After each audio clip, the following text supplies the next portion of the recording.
everyone. Thanks for checking out the Indy Handshake Wrestling Podcast. My name is Paul Ponte. I am joined today by the legends of NorCal and SoCal Tag Team Wrestling, Shane and Shannon. Ladies and gentlemen, the Ballard Brothers. Hey, hello. How are you? My brother is too cheap to get an upgrade on his phone, so we are both using my phone. He's got a flip, so he can't really do those kinds of things on a flip phone. So it's a Samsung Galaxy 5. So he was on MySpace earlier, so that'll tell you a little bit about him. MySpace? No, I was in the AOL chat rooms. There you go.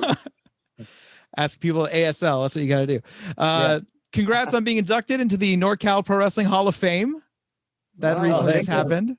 It was, you know what, we're very happy that someone finally did it, because SoCal, I guess, I don't know what they have against us, but we're going to bury. No, I'm just kidding. Not SoCal Wrestling, like not Jeff Dino's. He's great. I'm talking about SoCal Wrestling in general. Like we haven't, like, SoCal Uncensored for like, ever since we started, we were always like nominees for that thing, and not once have we ever gotten in. Well, it's that SoCal bias against NorCal. Always has been. Yeah. If your name is begins with a super or a dragon, you'll get in. But so I always like to start off the podcast with how we got started in indie wrestling. Mostly for me, it's always how the interesting ways people find out about independent pro wrestling, because everyone grows up watching the big leagues, all that stuff. But then when you discover there's this whole other world of, lodges and high school gyms and, sometimes storage containers that you wrestle in. How did you guys find out about indie wrestling and get into it? Well, let's see. We've always been fans of wrestling. Like when we played hockey, me and the other person that played defense, we were big wrestling fans. We called ourselves the Rock and Roll Express, and we would tie bandanas around our shin pads and everything. So I mean, we've always been big fans, but we stopped playing competitive hockey at like age 26, and then for a year we really like didn't do anything. And I ended up like I broke up with she broke up with me, so I got really depressed, and I just started eating and working out, and that's all I would do. Well, I would work, I'd have to, and so I got up to like 230 pounds, and I remember my mom said, yeah, well, what are you going to do with that? Why are you doing that? And that kind of like set a spark in me. And then a friend of ours was watching, what was that league? AIWA wrestling. It used to be on. It was like a cable channel, like what's it, like the ones that had a lot of snow on it where you could barely see. Like a public access? Yeah, that's it. Yeah. So he was watching that, and he's like, man, you guys would put on better matches on the 4th of July when we were like, so we're like, oh, so we ended up, I called the city, and I ended up talking to Ed Aarons, who was a promoter, but he didn't want to let the city know that he was associated with this. So he was acting really strangely, and he gave me Alex Knight's number. So we talked to Alex Knight, and he said, yeah, come down. I'll check you guys out. You'll do a tryout. So we went down there, and we literally like really beat each other up for like 3 hours. Like, I mean, we didn't know about pulling punches. We literally just beat each other up, and he just watched. And then at the very end, he said, all right, guys, thanks for coming out. So when we were driving home, we figured, well, at least we tried. Like we gave it a shot. He didn't seem to like us or anything. So then 3 days later, he called us up and he said, man, he goes, I've never seen like talent like that before. He goes, I will train you on one condition, that when you guys make it big, or he said when, so he thought we would, that you will say that I trained you. And so we're like, yeah, okay. So he trained us for free, but we would go there like 5 days a week, and we had to set up the ring ourselves. So that would take 2 hours. And then we would train for 3 hours, and then we would tear the ring down, which took like about an hour and a half. And then we had it took to longer load than that because we're tired. Yeah. So, yeah. So, I mean, we like when people say paying your dues, I mean, literally it was just him and I setting the ring up, training, and then tearing it down. And this went on for like a little while. I mean, we were 28 years old. Yeah. When we started, we actually got our first match 3 weeks in to our training, and it was us against each other. Of course, we were the first match, and we went up there. Like I was Rhino was my name, and we had like gear that we bought at like sports chalet and. Our old wrestling it's like our old wrestling singlets. Yeah, and like amateur wrestling, high school, college. And he was Ravage, a character from the Transformers that we like, and we were the first match, and we just like beat each other up again. And the guy liked us so much. Well, we got $5 that day, by the way, each. And then the next show that he did, it like things kept getting canceled. It was like maybe about 4 or 5 months later, we were like the main event. Yeah, and against each other once again, you know. I mean, we hadn't wrestled, and we never even thought, hey, let's be a tag team. So for the first year and a half we were in there, we were against each other in singles matches. Yeah. And then from there, a referee noticed us and told Martine about us. And Martine Marine. Yeah, what was WPW? WPW, yeah. And then we started wrestling lucha, and they were all afraid of us because we would hit each other so hard. We didn't know. And we just kind of went from there. And doing the WPW really kind of helped us because that was where a lot of the guys in the AIWA were, you know, they weren't bad wrestlers, but they were like, look, he's burying people already. Not at all. Look at that. They're just a little more. He buried the whole UIWA locker. AIWA locker room right here. I'm calling Alex. I'm going to tell him. No, so they were like their matches were very, very basic. There he goes again. And so once we started doing like WPW, he means boring by basic. That's messed up. And then once we started doing the WPW, it really helped us branch out because then we had to learn. Yeah, we had to learn how to wrestle people other than each other. So that's where we really started to, because wrestling each other, we didn't even have to call it. We've been doing that since we were in the womb. Yeah. I won, of course, because I came out first.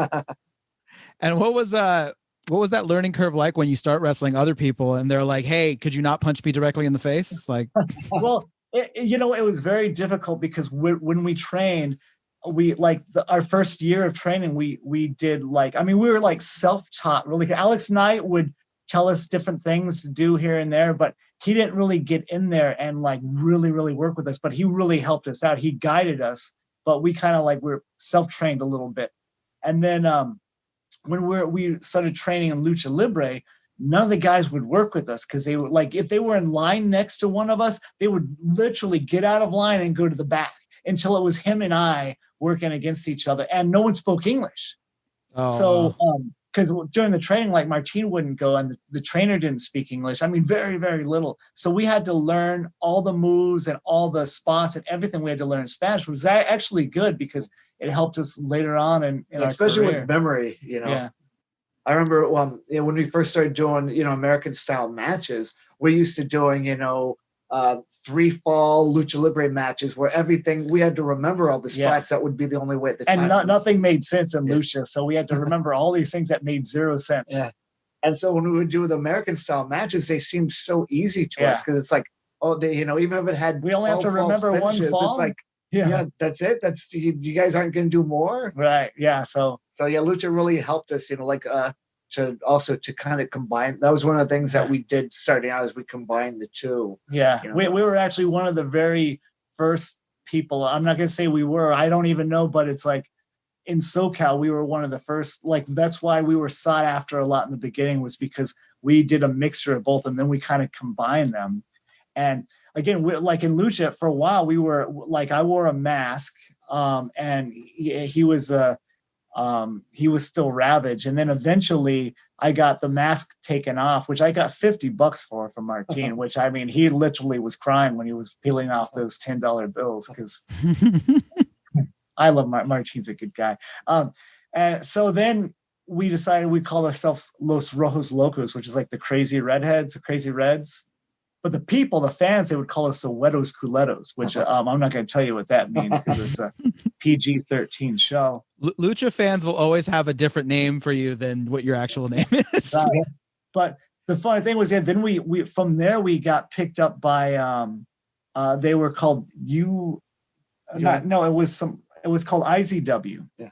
And it was like kind of like the ECW of the West Coast, and they had like Cincinnati Red, all the top guys at the time. Yeah, the Haystacks. So the Haystack brothers, we wrestled them at Martine's in UP or WPW. So the Haystacks brought us over there to try out, and we had a really good match with them, and it was like the first time we ever tagged in like an American style show. And we just had these singlets on, and we didn't even like use our we were still like Rage and Fury, or because he was Ravage, but the Hispanic people, they couldn't pronounce Ravage. Our very first lucha show, they couldn't pronounce Ravage, so they just called him Rage, and it just kind of stuck. So he had to go from Ravage to Rage because of an announcer couldn't pronounce his name. And so we were just Rage and Fury there. And then from there, what was that guy's name?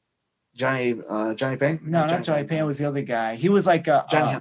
No, his name was Richard Wad. He was a manager, and we were talking to him about hockey, and he was saying, "Oh, you guys play hockey?" And he's like, "Oh man," he goes, "You ever see the movie Slapshot?" And we were like, "Oh yeah, we've seen it probably 300 times." And he's like, "Well, you guys should be those guys." And then a light bulb went off in our head. And the moment that we put those Chiefs jerseys on, and then put the tin foil on our or aluminum foil on, because we're not from the South, so we call it aluminum foil. We put that on our hands, and we brought out the hockey sticks and the glasses, and we had the cheerleader and the coach. I mean, from there, like literally, we were booked from Thursday to Sunday every single weekend for like the entire year. We didn't have a weekend off. Yeah, and it is a gimmick that lasted for a long time. It really stood the test of time. Yeah, it did. We brought it back. We brought it back for our 20th anniversary. For the whole year of 20th, we brought back the Hanson brothers. We went to we got signed to do TV up in Portland, and we brought it back there. But they brought us in as baby faces, and we're much better heels, but it was still fun. We still did our job. But I will tell you a funny story, and this isn't big, but this is involving the WWE. Okay. And this is why we did not use those the hockey jerseys anymore. We were with UPW.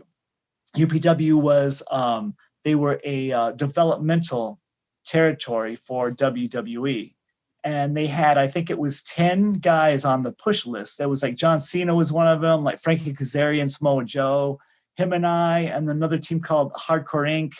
And who else was on that list? Cage Dakota. Yeah, it's I think Smelly Bell. Yeah. That guy John Cena. He never did anything with himself, by the way. I don't think I never heard of him after that. But so we went and we did a dark match, and we were also filming a documentary for the Discovery Channel. So they followed us. They always had cameras around us. So when we went to the WWE locker room, a lot of people were like, "Who are these guys coming in here?" And they got a camera crew following them, because we were doing a dark match. Because they were like, we would always get tryout matches because we were part of the developmental system, or we were part of the 10 that they were pushing. But we were literally 9 and 10. I mean, we were the last guys. And so we're walking out of the locker room, and we've got the Chiefs jerseys on, our glasses with the tape on in the middle, and our hands with the aluminum foil on them, all taped up, ready to go. Our hockey gloves, hockey sticks. I mean, we were all decked out. So we're walking to gorilla position, and then Bubba Ray Dudley is walking towards us. And the Dudley boys, I don't know if you knew this, but their gimmick was kind of based off the Hanson brothers, but they did like a thing where they had like, a whole crazy family, and they were wearing like overalls and tie-dyed shirts. The only thing that was the same or anything similar was the glasses with the tape in them. Mm-hmm. So we're walking, and he's like staring us down, and we're like looking at him as we're walking by, and he just stops, and all of a sudden he starts walking right back he turns away and walks back towards Vince's office and bangs on the door. And then that we did that dark match was on a Monday. And then by Thursday, we got a cease and desist letter from WWE saying that we are no longer, if we want to be a part of their developmental system, we need to look like wrestlers, and we are not to use the hockey uniforms or dress like hockey players anymore. So wow, that's kind of so Devon's never really, I mean, not Devon, Bubba Ray's never really liked us. We've come across him many times, but Devon's always been really cool with us. I even went up to him one day. I said, "Hey man, why do you guys have heat with us?" And he's like, "I don't have any heat with you." And I go, "Well, so the Dudley boys don't have heat with us?" He goes, "Let me just put it this way. I don't have any heat with you." So, he probably still holds that, Yeah. What was it? What was that UPW experience like? As far as, I mean, like you mentioned some of the names, Cena, Samoa Joe, Christopher Daniels was there, the Hardy Boys, like, what was that experience like? Did you guys feel that pressure of like, this is a WWE developmental thing? Especially with we got to wrestle the Hardy Boys in their prime when they were like on top with Lita. They were the champs at the time. Yeah. We wrestled them because WWE would bring guys down there to wrestle for UPW, and we got the call against the Hardys, and we were nervous because we thought, well, they're on top of once if they get hurt or something gets really botched, or because of course all the brass is looking at that match, so it was very, very nervous, but the shows were like tremendous, but just the amount of wrestlers that would be there to try to get on the shows. Everybody in SoCal, NorCal, any other neighboring state, people were flying from the East Coast, and they would just be in the back, basically, hey, I got my gear if you need me. Sometimes they would have 18 matches, and I swear 12 of them were tag matches. So we had to get creative because, you could only see so many hot tags in one show. So that was one thing that was difficult, was they were really pushing the tag team division. And so everybody, they were just throwing people together and giving them the same outfits and say, okay, you guys are a tag team now. So it was difficult. Plus we ended up becoming the trainers of UPW, and we got to train Cena and like Samoa Joe. Well, Samoa Joe, not so much. I mean, but the Miz, like a lot of talent, like Melina, Chris Masters. Yeah, they all came literally through us. But we would never get the credit for training him because like Tom Howard was the instructor in Huntington Beach where Baspin was at, and we were the instructors at El Segundo. And so that, he would get like a lot of the notoriety and stuff. But we, behind the scenes, we were like the ones that were, putting in. Now, I'm not saying Tom Howard wasn't a good trainer. He was really good, but we just didn't get recognized or noticed quite as much as he did. Interesting. Yeah. I'm going to throw it out there. I don't care how good the wrestling is. 18 matches on one show is too fucking much. There was times I'm not kidding where it was the show would be like 12:45 and they'd still be on. There'd still be 3 matches left. We were always the last, probably either in the last match or the last 2 matches every show, which was nice. I mean, it's always nice to be on the top there. But the thing was one time we went on, it was 12:58 when we went, when our match started. It literally went on that long. Wow. And the show started at 8:30. So it is way, I mean, the crowd was all and it was like the hottest ticket. It was one of those things where you always had to be on top of your game because there's always somebody there that wanted your spot, so people were willing to do whatever. They would work, the shows there for what they called their light shows, which would be their free shows at the dojo in Huntington Beach. A lot of the guys were working there for free and working hard. I mean, I don't blame anybody for trying for that shot, but it was just one of those things where you always had to elevate your game because there was always somebody under you that wanted your position and would work harder than you if you weren't pushing yourself to get it. Yeah, I imagine working the main event at 1 o'clock in the morning is a nice trial by fire because you're trying to ignite these fans that are so burnt out by that point. Yeah. Most of the time it would be against either if they didn't bring someone in, it would be us versus Nova and Kazarian or some version of that. Or Tom Howard and his partner Hank, which we always had great matches with those guys. Oh, we'll tell you another story. Gangrel, his first time coming to UPW, they had they really wanted to put Gangrel with a tag partner, and they liked Tom Howard, so they dressed Tom Howard in the same outfit as Gangrel, and Shane and I wrestled them. And I don't know how, Tom Howard is a big big, strong guy, but we just, every match we ever wrestled him, we'd always knock him out somehow. Well, I think sometimes he would knock himself out. He would just get himself loopy, Yeah. then something would happen. And, you know, because he would do like a split leg and moonsault that a guy that's 5'8" would have trouble doing. Yeah. Tom's like 6'4", 6'5". Yeah. So he would go to do one and he would land on his head. He goes, then, oh man, I think I messed that up. And right then is where it just would go downhill from there, because he hit his head so hard and he wouldn't remember it. Right. So we gave him like a double Russian leg sweep after that. Yeah, he didn't tuck his chin. Yeah. He was out. So we had to basically talk him through the entire thing. And he came too. But the funny thing was that was when Gangrel was still with Luna, and he was terrified of her for some reason. She like ruled that relationship. And she bought him a new shirt to wear, and he ripped it. He went to reach out for his hair, and he missed and grabbed his shirt. And the whole match, all he kept saying is, "Oh my gosh, you ripped my shirt!" He was so mad at us. Well, not myself, it was a different one. Oh, it was always a different one. So Gangrel was so angry at that ripped shirt. That's all he said the whole entire match.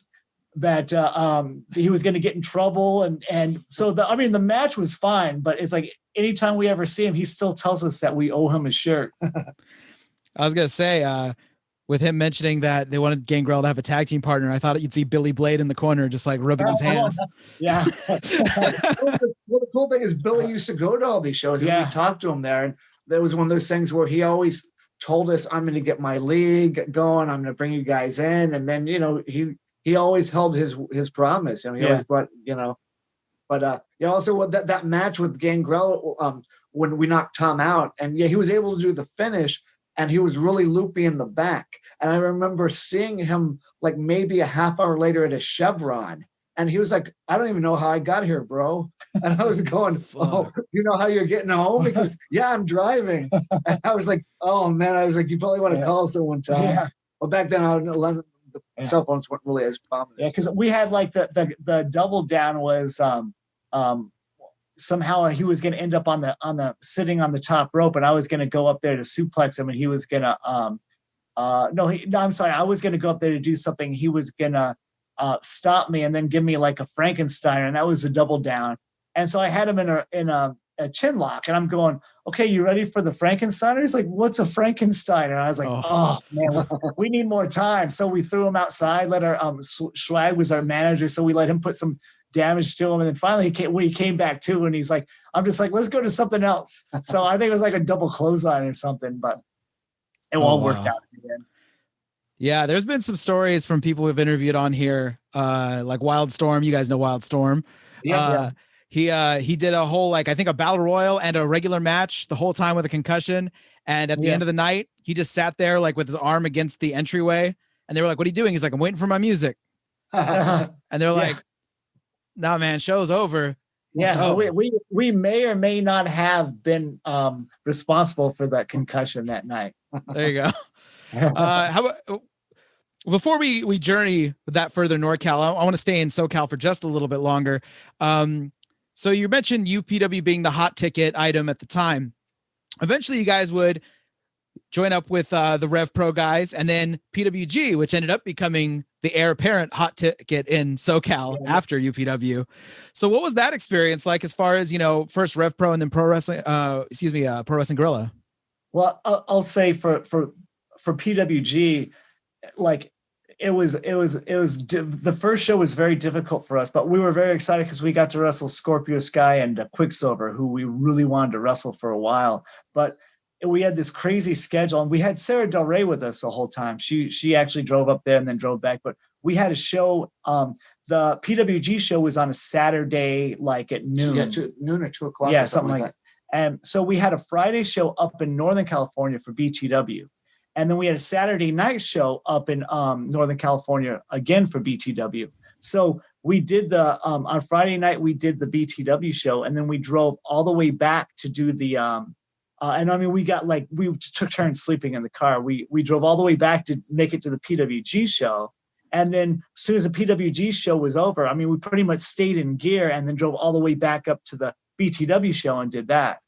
So it was very, like, it was difficult. So it wasn't as enjoyable as it could have been, but I mean, we didn't know what PWG was going to be.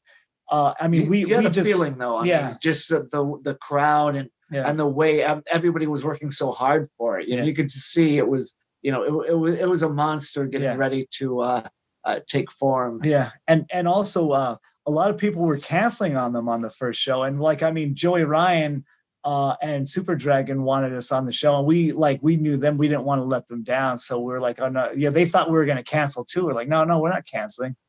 So it was a tough weekend. I remember that Saturday night show. We just kind of went out and we brawled all over the place. Not the PWG, with the BTW one, because we were so tired from not sleeping for those 2 days. So we wanted the finish of the match to be within the first 25 seconds, and it would be a sleeper, so we could legitimately just sleep. Yeah, you know. But no, Rev Pro we really liked. I mean, we liked that style. It was Toryumon at the time, which became, you know, Dragon Gate, but we liked that style. That was more us, Rev Pro. And when we got a chance to work them, they were building us up to work Super Dragon and who was the other? Rising Sun. Rising Sun, yeah. They're building us up to wrestle them. Ron Rivera was, and I think the first match we wrestled like Matt Sinister and somebody, and then the next match was Taro and someone I can't remember offhand. But they were both really good matches, and we really liked it. But at that time, Rick Bassman pulled the plug because he didn't want like his guys, you know, to go to all. Plus, we were his champs, and so he would call up these places, and he's, oh, these guys can't lose, and like, so it became very difficult to get other bookings. Yeah. Plus, Super Dragon, he's been ducking us for 20-something years, man.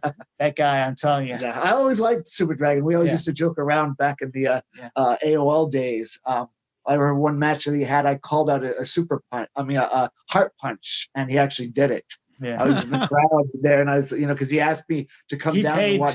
He paid to get in. No, he actually asked me to come down and watch his match, you know, and I called out a heart punch, and he did it.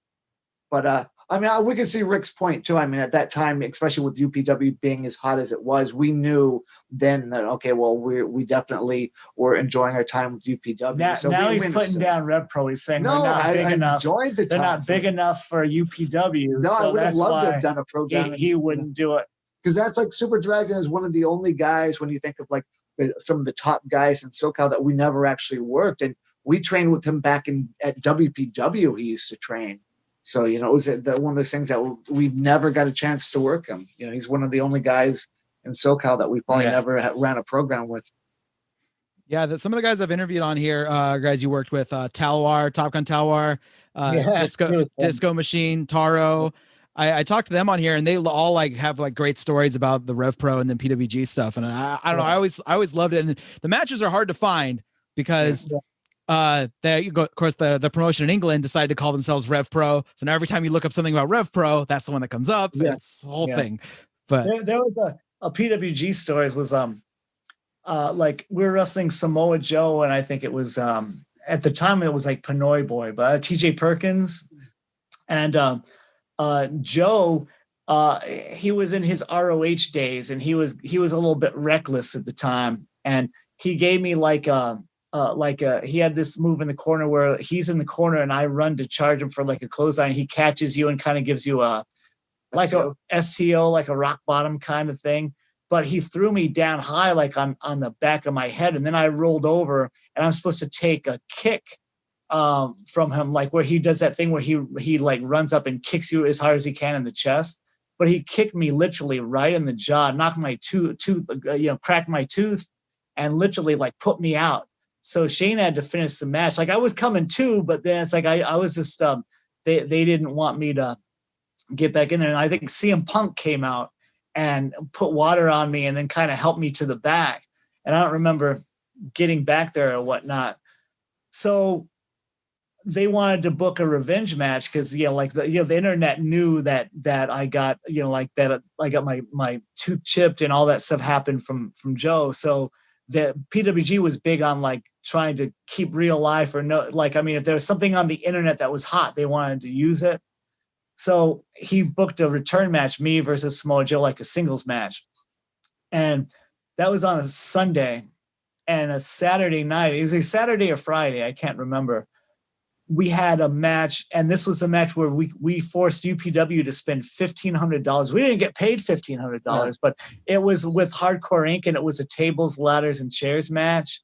And they literally, we had them buy, I think it was 12 tables and 4 ladders and all kinds of like things. It was a really good match, but somebody in UPW, one of the UPW lackeys, thought it'd be a good idea to take the backing off the table because they thought it would be better for us to go through these things. But that makes it like, I mean, it's literally like landing on a bunch of toothpicks when they do that, because the backing actually breaks your fall. So we had it set up on the outside where I got pushed off the top rope through one table. And then that would put me out for a while, and they would put heat on Shane. And then when I finally came to, then I came, and then we turned the tide and won the titles back. But when he pushed me through that table, I literally went right through it and landed and broke my tailbone on the concrete. Oh. And I'm telling you, I don't know if you've ever broken a tailbone. It is the most painful thing I have ever had in my life. And then I had to wrestle Joe that Sunday, and I'm telling him, man, I can't even lay on my back. Like, you're not going to be able to pin me because I can't even lay on my back for 3 seconds. I can't even bump. I can't do anything.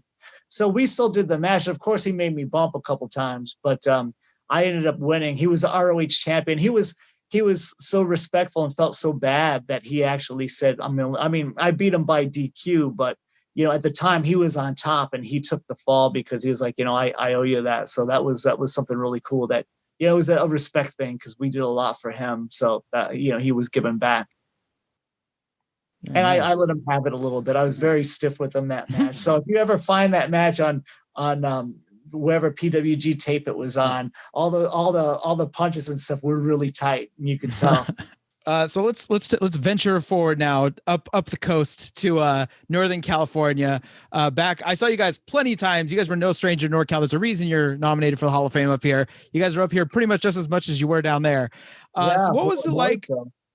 Yeah. So what was it like working like big time wrestling and all pro wrestling in those days? Okay. So when we started with all pro wrestling, and Mike Modest and Donovan Morgan saw us wrestle the Haystacks for one of the WPW shows, and they really liked what they saw. So they really pushed for Roland Alexander. And at the time, that was like before UPW really became super popular. Like APW was like the hot ticket right then. So yeah, they brought us in. We had great matches with like the Snot Brothers and the West Side Players. That was like our first territorial, like, it felt like Midnight Express, Rock and Roll Express style, where we just had good matches with them everywhere we go. So they would always book us together, and like we would just literally steal the show. And that was, so we were actually made a dent through APW.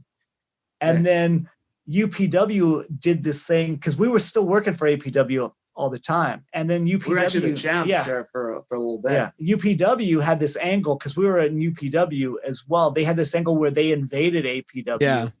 And the only reason why they did that was because Bassman wanted to get his hands on Dalip Singh, who was what was his name in WWE? That was Great Khali. Great Khali. Yeah, he was in APW, and Bassman Roland Alexander was trying to hide him because he knew Bassman would try to get him, and Bassman heard about him and was just salivating, so he wanted him. So that's why they set up that angle. But they really dropped the ball because we were in both leagues. We were champs in both leagues. Yeah, and we were trying to tell them, hey, why don't you do something to see who we're loyal to, or like come up with a storyline. We literally weren't even included in the storyline of UPW, APW. Yeah, we were just at the show. Yeah. Defending the APW Tag Team Championships when we were also the UPW Tag Team Champions. So I think they dropped the ball on that. And then later on, there was a thing with Melissa, and then the new management took over for like Roland kind of was stepping down, and then so we weren't brought in as much, and then so BTW was kind of like APW's they were their competition, their rival, and after they stopped bringing us in, we were like, why aren't you guys bringing us in? Like, we'll come up, we'll drive up. You don't have to fly us. Like, what, like, we love coming here. What, and they stopped bringing us in because they had new people running it. And they didn't really care much for us, I guess. So, one day I was just like, if they don't bring us in for this next show, which they should, then we're going to go to BTW. So they didn't. And I called Kirk White, and he accepted us with open arms, and we've been working with him for 17 plus years. Yeah. He's treated us really, really well. Yeah, I was gonna say, you not only did you do BCW, then I think you worked an Iron Show as well, correct? Yeah, we did. Yeah, we Pro did. Wrestling Iron, a couple against Crash Holly right before he passed away. Yeah, that's right. Yeah, for some reason we have a bad reputation. I mean, like, people wrestle us like legends, and then they passed away afterwards. And it's like with Crash Holly, Road Warrior Hawk, who else? Public Enemy. Yeah. It's like Rock and Public Enemy. Yeah. Oh man, I don't know what it is, but it just I mean, it's nothing that we do. I mean, it just happens, but it's like, Yeah, I was gonna say, if working BTW wasn't enough to get APW guys a little more pissed off, working Iron definitely did the trick. Yeah. I mean, we kind of did that on purpose. Like, I mean, because we were treated unfairly, but like towards the end, and that's why we ended up leaving. We didn't even try anymore, and it was all like political things and like backstage stuff that was happening between like someone in our group and then with their group. So it was, they could have handled it better, and they didn't, or they could have explained it to us, and they didn't. Like, there was even a time when we did a show for, it was APW was branching out, so they got Billy Blade. They were called APWC. Central Coast, yeah. CC, because APW was trying to like do this branch out thing. So they took over for Billy Blade's thing. So Billy Blade brought in these guys from the East Coast called the SATs. The SATs, we've wrestled those guys in Japan. We've wrestled them everywhere. Another tag team that we had never had a bad match with. I mean, we both were very good at innovating and coming up with things. And I mean, those two guys are the most creative people I think I've ever come across. So we would have these fantastic matches. So APW, I mean, the SATs told, APW brass got a hold of, or they went, once they knew the SATs were coming, it was supposed to be us versus the SAT. And then APW changed it because they wanted two of their guys to wrestle the SATs. Well, the SATs told them, if we don't wrestle the Ballards, we're not coming out. Like, just straight up, which I mean, I really like admire them for that. And so they made it like a 4-way match, but it's like when we were calling the match out, APW brass came and said, okay, well, this is how the ending, like, they wanted to kind of take over how everything went, and they wanted to get other people involved who weren't even involved in the match just to put them over. And that didn't sit well with us at the SATs. So it was like, that was the last time they came down there. Wow. Yeah. We also did other ones too. They're Oaktown Wrestling we've done. We did some of the ones for Johnny Payne and MPT. I had Johnny Payne on here also. Oh, did you? Yeah. That guy tried to steal my girl one time, man, but she didn't go for it. Jason Styles, I always give him a hard time about that. I was like, man, you guys were trying to steal my girl. Well, there was a time you guys had a different valet every time you guys showed up at BTW for a while there. So yeah, it's they some of them they would be things just wouldn't work out with us. Well, with me, let's just say. Yeah. So you kind of touched on it a little bit. What was it like working Karakin Hall? Oh man, another funny story is like we had a Spinal Tap moment. Like, I don't know, like the very first, we were the very first match. It was like a pay-per-view. The lights were on. I mean, it was so hot, and we were wearing the jerseys. And just for the record, we've been wanting to go to Japan for a while, and that was over like the New Year's holiday where we went. And him and I it was the year we had the flu really bad. Like, we got it like around Christmas, and so we were deathly sick when they gave us the call, but we didn't want to miss it because we didn't think they'd bring us back out again. Plus, it was like kind of like they were doing like a best of the best, like they had AJ Styles, the SATs, like low key. It was like, so we had to do it. So I mean, we were really, really, really sick, but we pulled it off. But when our music, like they wouldn't play our music for some reason. They picked the music out for us. It was some like techno song. I didn't even know it was our music. So I'm sitting there waiting for them to play our song. And then they told us, go, go, go. And we were on the wrong floor. So we're walking around trying to find the entrance to the building. And we're walking all around Corrigan Hall. We could not find, they had to play our music 3 times. And I mean, these songs were like 11 minutes long.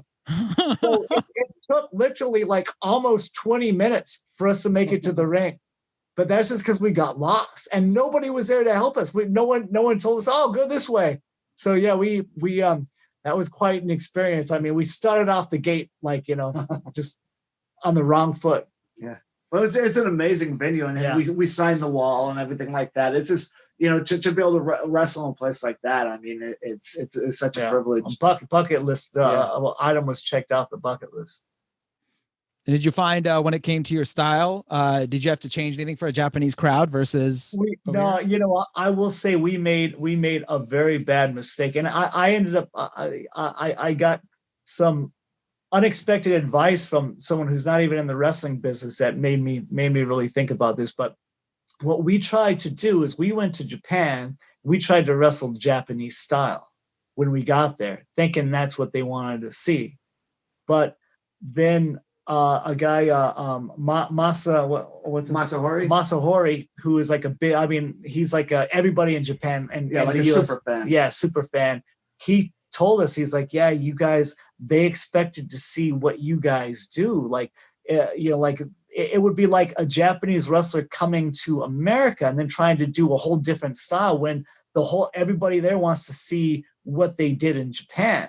So we in turn, like we tried to be really stiff and snug and just do a different, like a lot of ground and pound, and just it wasn't our style. And that's, like, in retrospect, I really wish we would have just went there and did what we do, because we would probably still have, would have gone back a lot more if that was the case. But later on, we did a BTW show, and during APW we became friends with Lars from the band Rancid. He was actually a big Ballard Brothers fan. He would actually literally, I kid you not, he would make signs and bring them to the shows. It was the most amazing thing.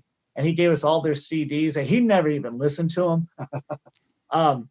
So we hadn't seen that guy in a while because he just disappeared. And I guess he got really, really into photography. And then so he went, and there's this big BTW show, and he always saw us with the hockey stuff on. He loved the hockey. He loved the slapshot gimmick. But when he saw us at BTW, we were wearing the just the trunks, the shorts, and we had the kick pads, the different styles. Was it the green ones with the? Yes, with the Typo Negative, the band Typo Negative. That's where I stole that from. Their album "Life Is Killing Me." That's where I got that from. And he was just quiet the whole time. After we went out to eat afterwards, and he was just like, "Yeah, what do you think of the match?" He's like, "Yeah." And I was like, "Did you not like was it not a good match?" He's like, "Oh, it was a great match." Like, well, like, what was it? He's like, "What happened to you guys? Like, I came here, I was hoping to see the hockey stuff, and you guys fighting with each other and dropping the gloves." And he goes, that's great. He goes, why didn't you do that? And we told him, well, WWE kind of wanted us to change. And he goes, yeah, but you're not with them anymore. I go, yeah, I know, but we kind of like figured we'd continue doing it. And he's like, well, he goes, let me tell you this. He goes, our band Rancid. He goes, no, because I told him, I go, that's what everybody is. That's what everybody's doing now. Nobody's doing any gimmicks like that.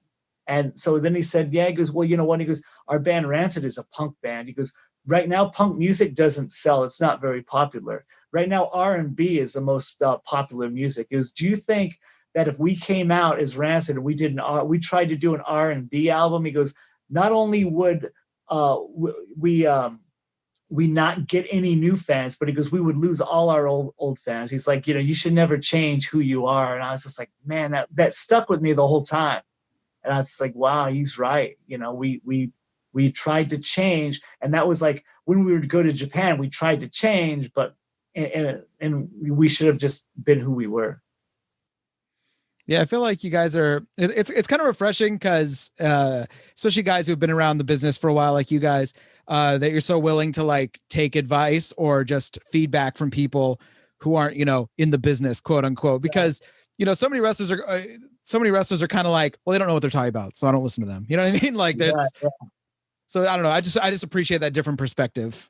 Yeah, I mean, it's like everybody has a life lesson that you could learn from. No matter how big or small or how much they've done or how little they've done. It's like you could learn from everybody.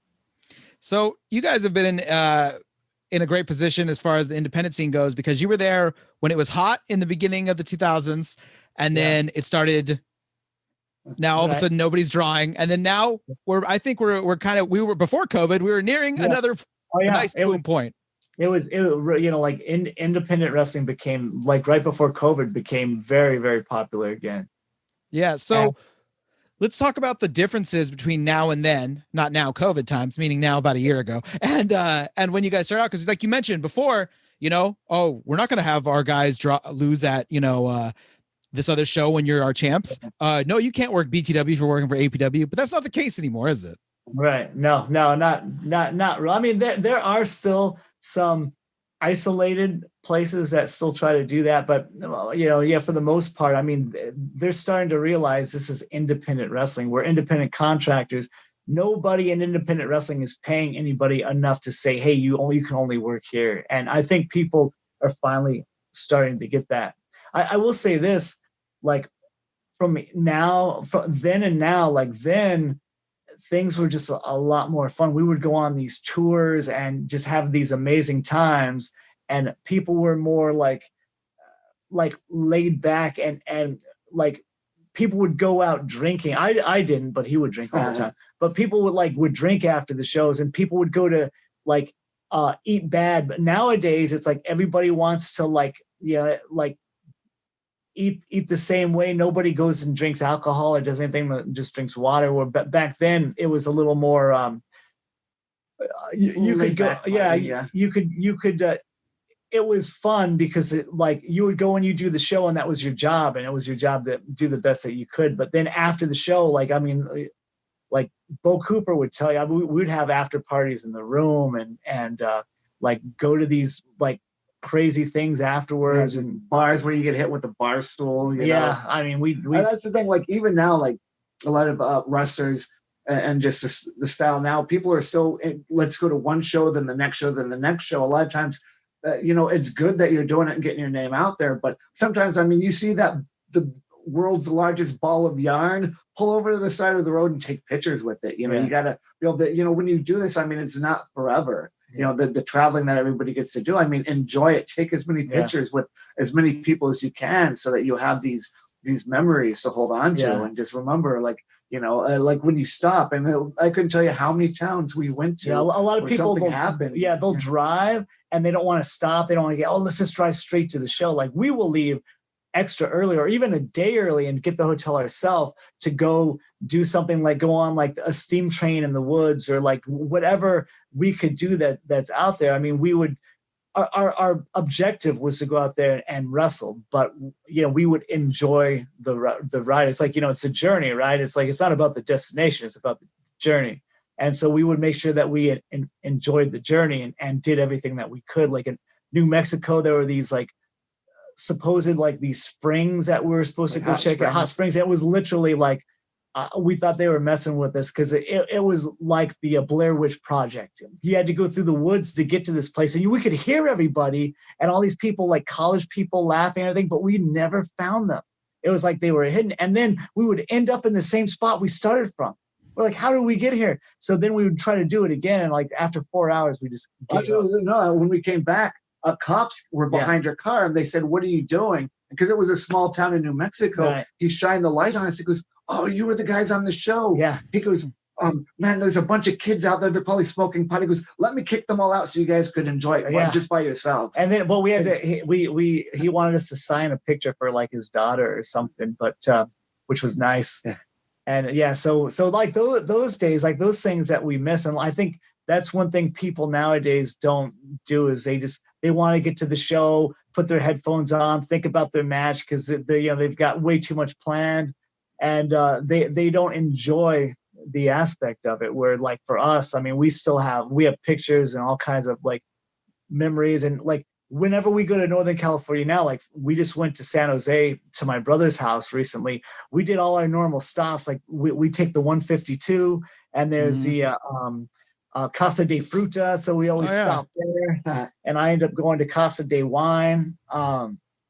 There's lots of places that we made Love's, the truck stop, famous.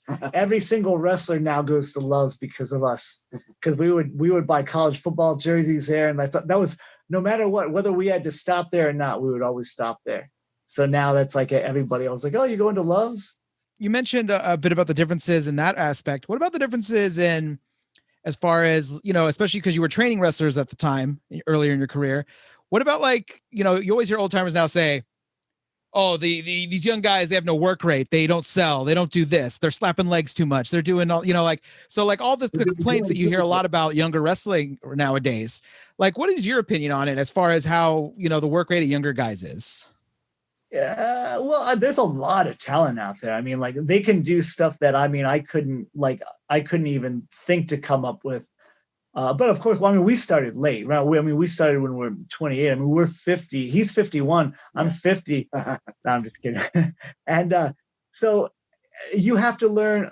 What these guys will have to learn is they'll have to learn to adapt. Like, I mean, can they adapt? Like the one thing that we were praised on a lot is that, I mean, we could get in there with the Bushwhackers and wrestle a very basic old school match where you don't do anything, but we would get so much heat from the crowd because we would concentrate on that. But then we could go in there with the Young Bucks and run a 30-minute match that had like, a million false finishes and was super phenomenal. So I think a lot of times it's like, it's adapting. Like some of these people look really good against other people who are really good. But what makes you a good talent, a good wrestler, is can you go against the Honky Tonk Man and have an entertaining match? Honky Tonk Man's not going to bump for you. He's not going to catch you for a dive either. Yeah. One time I actually bumped the Honky Tonk Man. I gave him an elbow, and as he was bumping, I kid you not, he goes, "Kid, do I owe you money?" he thought I was mad at him because I gave him a stiff elbow, which it wasn't even stiff at all, but because he had to bump is why he said it. So it's like, that's the thing I see nowadays is I don't know if these people can adapt. I mean, I know they can do great matches and do great things, but can they do those things with somebody who can't? And how about the wrestling has a very distinct social aspect. The locker room, as the podcast is named, the Indy Handshake, the very little soft little guy you give. What about all that stuff? I mean, is that stuff still hold true? Is there still like the respecting the veterans of the locker room, that kind of thing? I think so. I mean, we get a lot of respect from places we got. I mean, a lot. Like we were in Alaska, not too recently, but and the entire locker room. I mean, they're so respectful and just like they call us sir, and we're like, no, don't call us sir. One guy said during the match, it was like, "Take my arm." He goes, "Yes, sir." Yeah, I'm like, "You don't have to call me sir." Yeah. It was very respectful, So we've noticed like people are very respectful towards us. I think for us more so, we get way more respect from the wrestling community than we do the wrestling fans or the internet fans. Like we've never had love from people on the internet. No one ever goes on and says, "Oh, the Ballards had a great match." Like no one puts us over that way. But if you talk to any wrestler and you mention the Ballards, they're always like, "Oh man, I wrestled them," or "I know them," or what. Like BJ Darden, he'll always talk about the match we had with them. Yeah, so we had a great match with him. We get a lot of respect that way. But so I mean, I don't know how they are towards other people, but sometimes we go places and people don't even know who we are. I mean, that's understandable because it's like we haven't been on TV in a lot. I mean, like in a like, "Hey, Joe, your dads are here." Yeah.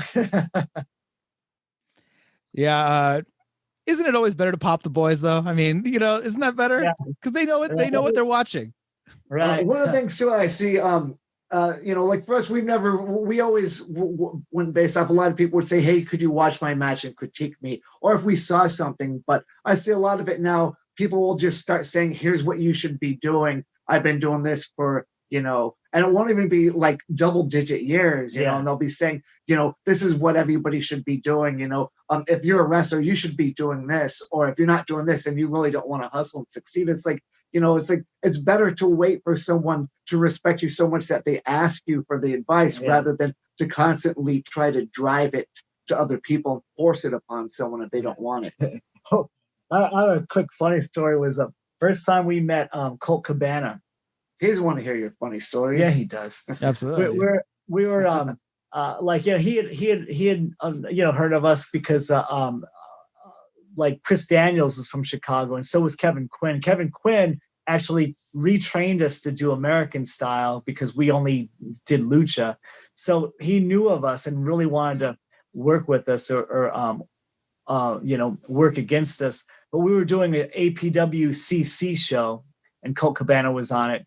And his parents were staying in Redondo Beach, and Shane actually lived in Redondo Beach. So he was like trying to find a ride back, and we're like, "Hey man, we literally live less than a minute from the hotel you're staying at." So he's like, "Yeah, cool, I'll go with you." So while we were driving back, he was wrestling Super Dragon, and he does this thing where he'll call out for 2 knees and he'll go moonsault, and then he does a moonsault. That's like Colt Cabana's that's his gimmick. So while we're driving back, we go, "Hey," and we were all serious with him. We're like, do you want to, we got to critique it, of your match. I mean, if you want to hear it, I mean, this might actually help you with your wrestling career. And he was like really kind of put on. He didn't know what to say or how to take it. So he's just like, yeah, okay, let's hear it. So we're giving them real advice, like if you didn't call 2 knees, your opponent wouldn't have known that, and you might have actually hit him with, we're actually critiquing it as if it was real. And then after a couple, about a minute, he got it, and then we had been friends ever since then, because it was he thought that was the funniest thing. Because so he was even telling people, he's like, if I didn't call out moonsault, the guy wouldn't have known it was coming. So yeah, that was a pretty funny Colt Cabana story that I remember. That I love not that. really funny, but we thought it was funny. No, that's great. My brother's on his phone again. So before we get into the Take It Home segment, I wanted to just drop in a little bit again on the lucha style and then American style, because most people would assume, based on the fact that you're not luchadors, that you guys would have learned American style first. So what was the learning curve as far as knowing lucha first and then jumping to American style?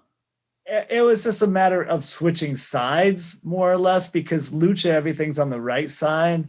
So it was learning to do it on the left, and also learning to do not as much. And it was really the meat and potatoes of it was knowing when and what to do and why you're doing it. Like in lucha, you just do things because it's, this looks cool, or that there's no rhyme or reason why you do anything in lucha. Where in American style, that was Kevin Quinn's thing, is you need to know why are you doing this? Why are you doing this move right here? So that was pretty much, it didn't take much. It literally didn't take us long to make the jump.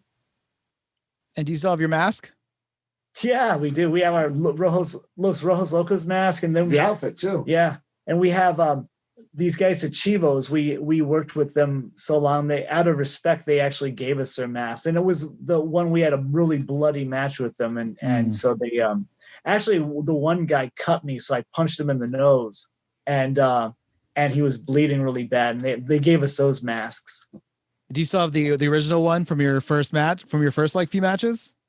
No, the original one of my students, because one of my students needed a gimmick, so he has that. I need to get that back. It's a good thing you reminded me, because I want to definitely get that back. But one of my students has it for his gimmick, but he doesn't do that anymore. So I'm gonna hit him up now that you mentioned that, and get that back over here. Yeah, when I had Taro on here, he mentioned having a match against Super Dragon, and it was like his like retirement match or his unmasking. Excuse me, it was his unmasking match against Super Dragon, and he said Super Dragon wanted to blade, so he like bladed himself hardcore, and he's like, nobody can see that you bladed yourself. So like every once in a while, like his fingers would touch like his face, and you would see a little bit of blood on his fingers, but his mask is so like there's no way you could see it happening. Anyway. All right, brothers. And I mean that sincerely. That's not just wrestling terminology at this time. It's time to take it home, though. The promoter has run out. He's yelling, take it home. Maybe it's Kirk White. Maybe it's someone else. But I have some questions here. Feel free to take as long as you like on them. And we'll go from there. Any other favorite road stories you could think of? Road stories. How long is this program? As long as you want it to be.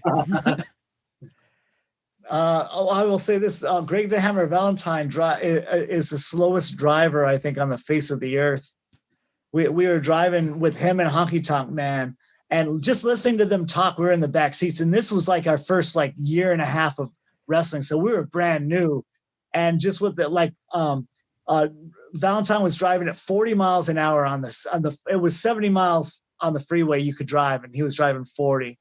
And Honky Tonk Man looks back at us, and he's like, You ever given or taken one of those power bombs? It's like, I don't know why anybody in their right mind would ever do that. He goes, you're leaving your feet and then you're landing on your back and you have no control. And it's a guy throws you down. He goes, I will I told him, like, if anybody does that, I will hunt them down and kill them. I will shoot and kill them. Yeah. So when we had a battle royal with them, I kicked him and he went down. I pulled him in and I called power bomb because are you crazy?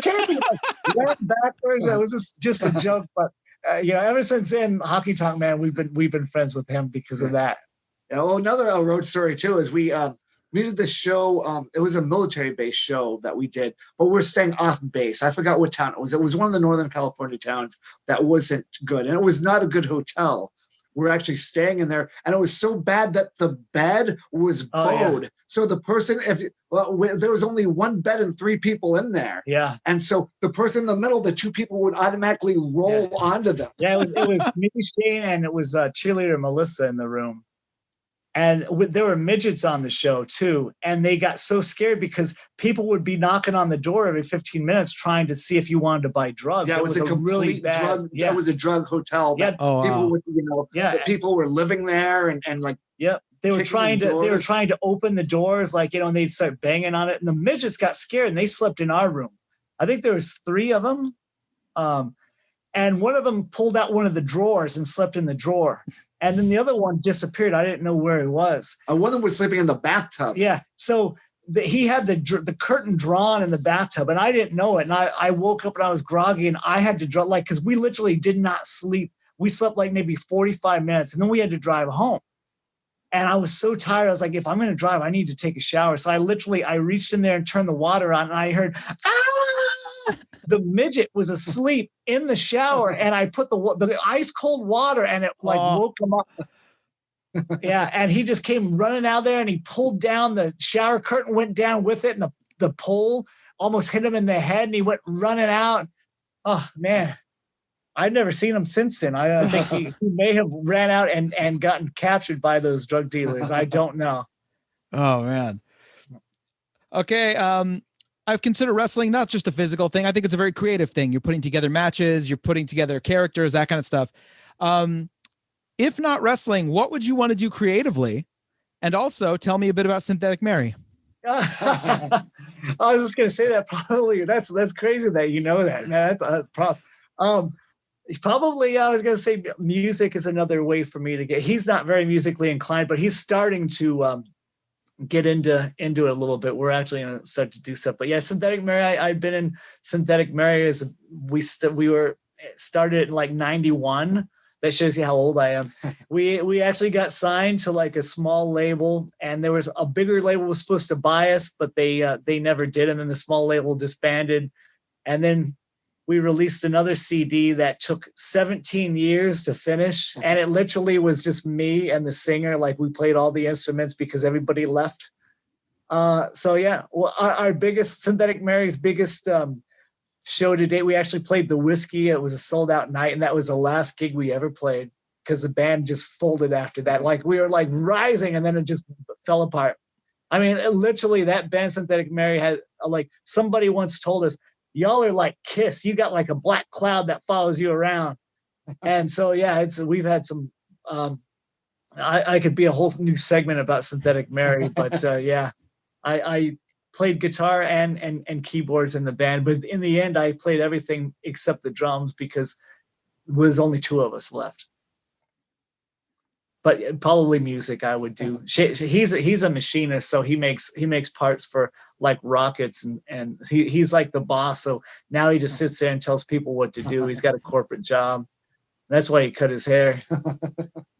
So then I had to cut mine to match him.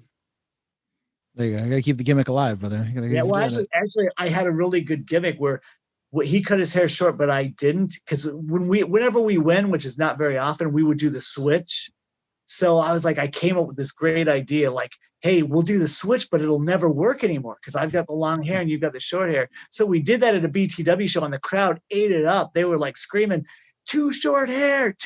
So the guy didn't pin me, and then he threw me in and beat me. It was like, it worked out really good, but that was the last time we did, because he hurt his knee, and then that was the last time he stepped in a ring, I think. Yes. Yeah. All right. Next question. What is your favorite move or hold that you do not use? That I do not use. I would say the Dragon Rana. I would say the heart punch or the drop toe hold. Like the actual hold? Yeah. Yeah, the Indian death lock. There we go. There you go. Yeah.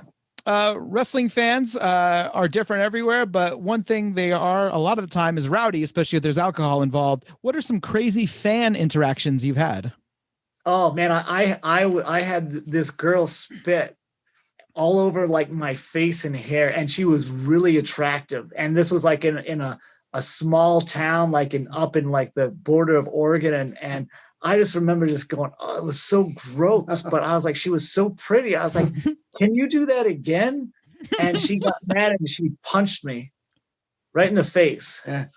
We did a show, like it was a show for in Riverside, and it was the what was the name of the midget show? Yeah, the Midget Mania. Yeah, Midget Mania at the Riverside Auditorium, and same thing. A fan reached over the railing and punched him right in the face. Yeah.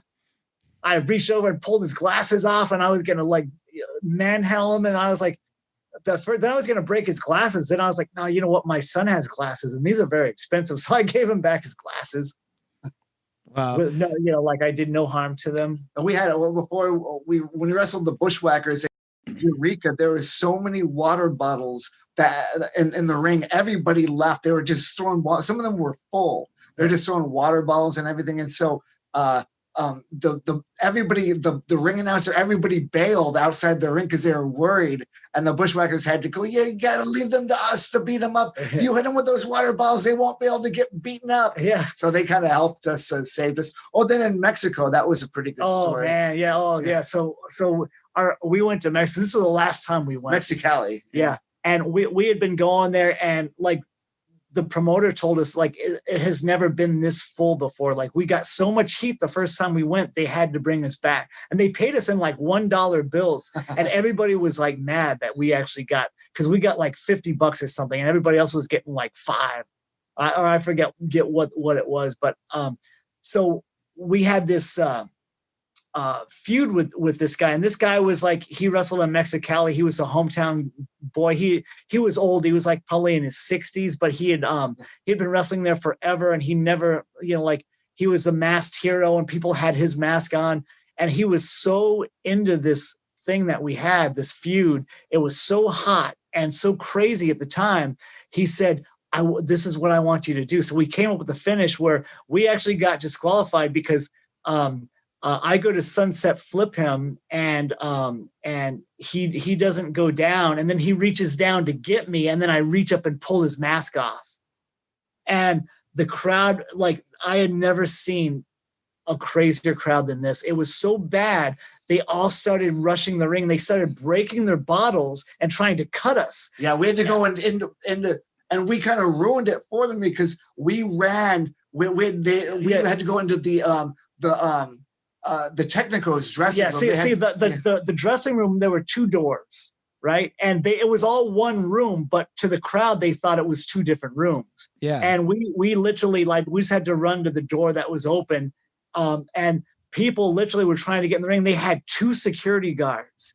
And all the wrestlers had to come out because they saw what was going on. And people were like peeing in cups and throwing it at us. And I mean, grabbing at our hair, like throwing actual items on fire. It was crazy. Like, we had to wait till almost like 1:30 in the morning to leave the place. Yeah, we had like, they would burn quarters and try to try to put it on our face and stuff. And we literally we were banging on the door. They opened the door finally, let us in the locker room.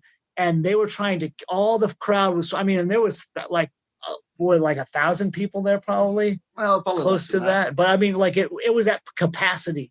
And they were kicking the door and like breaking the windows, trying to get in to literally kill us. And finally they called the police. And all these police came down. They had to give us a escort to the border.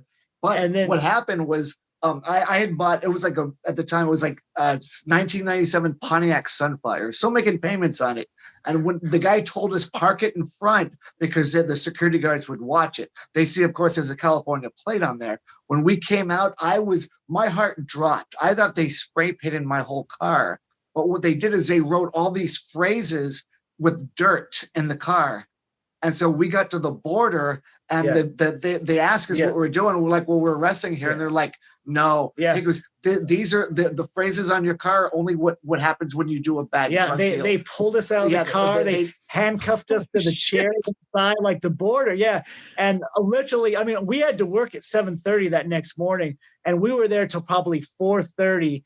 And they ripped up his car. Yeah, I mean, like the mirrors underneath. The dogs were in the car, and then they were like threatening, like saying, "You just tell us where the drugs are." Like, I mean, literally, like, I mean, we showed them our bag, and they didn't believe it. They thought that was like a cover up. They finally released us, and we literally had to drive from there straight to work, and then go work for 8 hours. And then we were like, "That's the last time we're going to Mexico." Oh, because on the way up, we almost got killed because the promoter. We usually used to go up with the referee who spoke Spanish and knew the way. Well, he didn't show up. So we had to drive ourselves there, and we didn't know how to get to the place. So we're lost. And then, like, Mexicali is not a good place. So I went to use the payphone, and these guys came out and had me at knife point trying to rob me. And there's police were on the corner, and I was like yelling, "Policia, policia." And they just laughed and drove off. So luckily I made it into my brother's car. We took off, and then a truck came and cut us off, and we're like, "Oh man, we're dead." But it was a promoter, and he said, "Oh, follow me." That was before we even got to the arena, and then all that other stuff happened. So, it's not nice having to work all day with urine and a feces and whatever else, spit, other people spit all over you, and you can't get home and take a shower because you've been detained half the night thinking it was a drug deal gone bad. Holy shit. That might be the craziest fan story I've ever heard. Well, that pleases me then. Yeah. Oh my gosh. Yeah. Okay. Besides actually trying to hurt you or hurting you by accident, what's the worst thing someone can do when you're working with them in a match? Say they were with my girlfriend. Well, now the worst thing they could do. We'll say in a match. Yeah, say it. I say take a power bomb. And then I go, "What are you talking about, kid? I ain't taking a power bomb. I got to leave my feet." So just guys that don't want to take moves, basically, or they're like, I will tell you that, like, one time we were wrestling in Utah, and there's this guy, and he's supposedly had more experience than us, so he wanted to call the entire match. And I mean, this guy literally couldn't do an arm drag. He was like, he's wrestled for 5 years. And at the time we were only wrestling for like maybe 2.5 or 3, but he was so like so I mean, we're the type of guys, like, I mean, everybody makes mistakes. Everybody, like, we never, only one time or maybe once or twice in our whole wrestling career have we ever just let somebody have it, like just physically beat them up first. And this guy was one of them. And it's just because he was trying to call everything, and it was so horrible. So I would say, if you're in there with someone, like, say we're tag team wrestlers, and a lot of times, sometimes we'd go places, there'd be two singles guys, and they would try to tell us what we should do in the match that we're doing against them. And we would say, well, why don't you just like listen to us? Because we could teach you guys how to do tag team wrestling. You're not normally a tag team. And they go, well, no, I want to do this. I think that's the worst thing you could do, is try to get your stuff in rather than taking, like, if somebody has more experience than you, or they've been doing tag team wrestling longer than you, to listen to them and learn from that. Like, you could always learn. I mean, we're still learning from people. Or if somebody calls out the thing that we wouldn't want to hear during a matches, and they say, like, take the Thrasher bomb. And it's like, you have no idea. It's like their finisher, but I don't even know what it is. Yeah. You know, like they expect you to know what their finishing maneuver is, and you've never seen them before. Yeah. They call it while the match is going on. And it's like their second match. Yeah. Take a Thrasher bomb. One thing we like to do to like people, like, sometimes people are really nervous wrestling us. So what we'll do is we'll like whip them off the ropes, and we'll go, I'm sorry. And they're like, just don't know what's coming up, or just, it'll be like a clothesline. Yeah. We'll say, here, take this. Yeah. Or we'll say, protect yourself. So and then people are like, oh, I thought you were going to hurt me. We're like, no, we're just messing with you. So if you do actually have to, maybe give someone a nice receipt, get a little snug, what's a go-to move? Forearms are always good, because then it's like you're not like really like punching. Like, I mean, it's kind of like a legal way to punch somebody in the face and not get arrested for it after the match. So forearms are good. Or actually, there was one time because I mean, we actually, I don't know if the people know it, but we actually were like state champion, like, amateur wrestlers. We were legit hockey players as well. We played junior A, but we also were. And we also were, we won the teen bench press competition when we were like 13, and we were competing against people that were like 19. So we were, one time we were doing a UIWA show. It was like a carnival show, and these two Marines jumped in the ring, and they were pretty big, and they were like, we want to take these guys on. So they wanted to recruit. So they're letting people come into the ring and talk to their favorite wrestler, do, holds with their favorite wrestler, for like $1 or whatever. So these guys come in, they want to have a match. Yeah. And so the guy let them because they paid money. Yeah. So then I think these two big Marine guys, and then Shannon's in there with the one guy, and he's just doing the defensive thing and just letting the guy try things. And then finally I was like, nah, I've had enough. So the bigger guy tags, and I tag, and I wait. I'm like baiting him to get me in a headlock. He gets me in a headlock, and I literally just suplex him, German suplex, but I mean, it was a real one, right on his head. And you give him a Masawa. Yeah. Right after that, like the two Marine guys, like, no, we don't want to do this anymore. And it was good because we showed everybody, like, I mean, that's when respect started for us, because they're like, wow, these guys went out there and showed them, hey, like, I mean, you don't mess with wrestlers. You're in our ring. And like, I mean, we literally, put them out to where they're like, okay, all right, no more. So that was another thing that happened where somebody tried to come in the ring, but they actually paid to come in the ring and beat us up. Yeah, I saw a video. I don't know how legit it is. Everything in wrestling's a work, but I saw a video where an indie wrestler, basically he went through like a gauntlet of like 5 backyard wrestlers. So like 5 backyard wrestlers, they went one at a time, and he like took all of them out. And like I said, I don't know if it was a work, but I've never seen a stiff drop kick before, but he managed to do it. I was like, that's the most like legitly painful drop kick I think I've ever seen in my life. Like, he literally was just like directly into the guy's face. I think I do remember that. Yeah. It's like you kind of got to know who you're going up there and like what the promotion is and all that. If you don't feel safe, I mean, I just don't think stiffing guys like that, can be the way. I mean, because then if they really want to become wrestlers, you're kind of. Look at the Young Bucks were backyard wrestlers, and then I mean, what they did. Yeah. So I mean, I think there's other ways to go about it. Yeah. Maybe, we weren't backstage, so we don't know the whole thing that went on. Maybe those guys had an attitude with them or said they're going to rep them up or something. Who knows? But it's just that sometimes like to be stiff with them for no reason, and and to break somebody's spirit that probably wants to be a wrestler. Yeah. And sometimes there's other ways around it. Yeah. Like we're not saying it was wrong that he did it because we don't know the whole story, but we never take liberties on anybody. We've never done that. I mean, like I said, we've beat up a few people that either we were asked to do it, like by the Honky Tonk Man one time, or because that one guy was basically took over and said how great he was.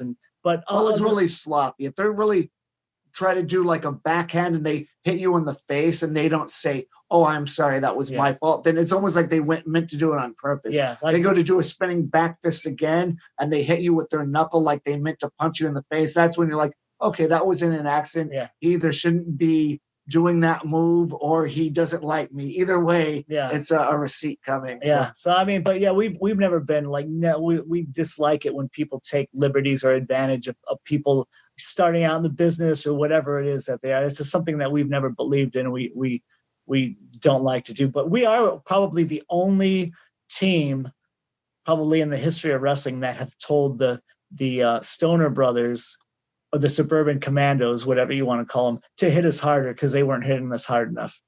So we're stiff with people, but we warn them beforehand. Hey, it's going to be a little snug in there, but it's going to be safe. And if you've seen or heard their work, they lay it in. Yeah, they're really good with laying it in. And those guys are tremendous wrestlers. We have nothing but great things to say about those guys. They are probably the second greatest twin tag team there is out there. Maybe third, behind the Mavericks. No, the Mavericks are number one. Oh, okay, yeah. We're number three. Gotcha. Okay, yeah. So I don't think I'm going to let you slide by without by just teasing a story of Honky Tonk Man sicking you guys on someone. So let's go back to that real quick. Oh gosh, who is it? There's some wrestler, some guy named Sonny, right? I can't remember what his name was. Yeah, it was Sonny. Yeah, he was a younger guy, really nice guy. Yeah. But some Honky Tonk Man really liked him. Yeah. And some guy wrestled him and was like really stiff with them. So he pulled us aside and like we weren't really so much stiff with them, just that we blew the guy up right away. Like he was running. Oh, no, I was stiff.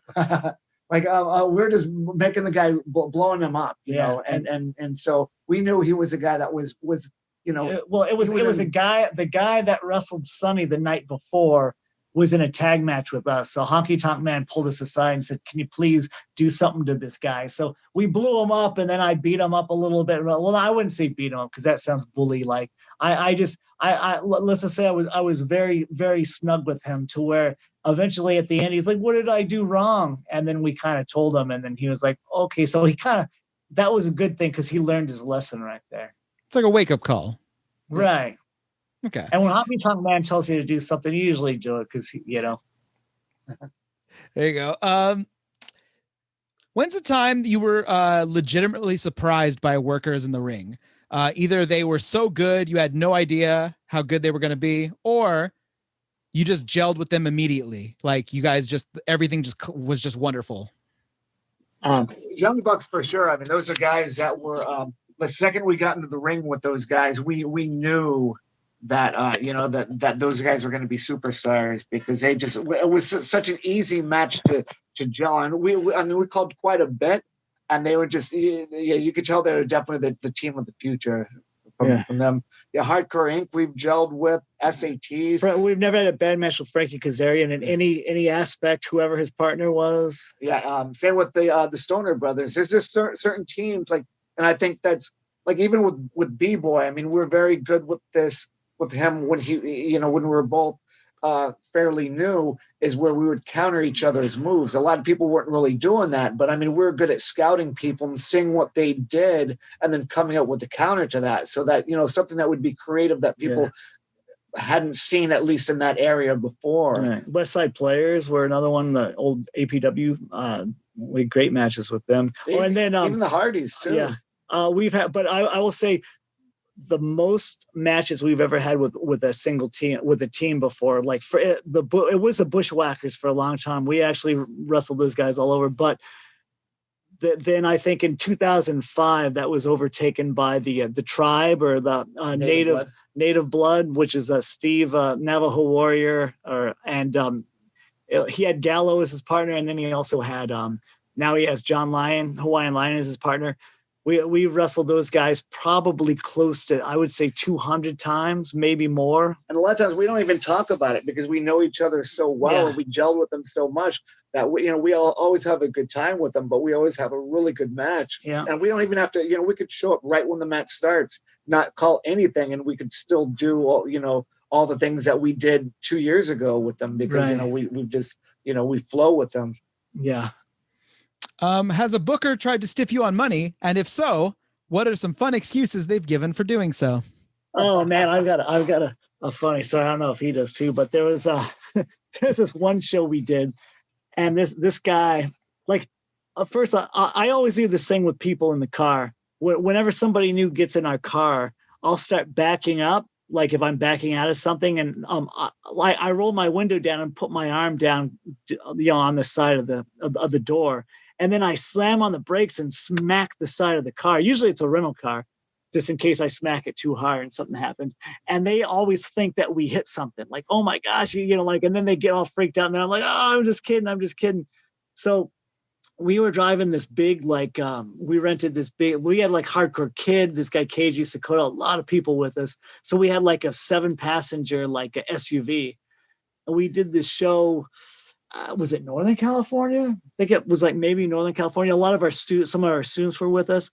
And the show, after our match that we had, the rest of the wrestlers just came out and said, we're not working because this guy's not going to pay us.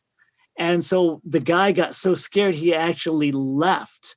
And so we were all kind of stuck there. So we had to get on the mic and tell the people, hey, we're sorry, the show's over. The promoter left. He's not paying anybody. They got they got 4 matches, and I think it was us and the Young Bucks, right? Yeah. Us and the Young Bucks were the last match before, because they didn't tell us, because they knew that, usually we're the guys in the locker room that everyone comes up and asks for advice or whatnot. But Frankie Kazarian was there as well, so they knew, but they didn't know until we were getting ready to go out for a match. So once the promoter split, then as soon as we came through the curtain, they're like, hey man, this is what happened. So we went out, we addressed the crowd and everything. And then I was, I guess he was hiding in his car, and it was foggy and I couldn't see, and I was backing up and I slammed into a car, and I was like, oh my gosh.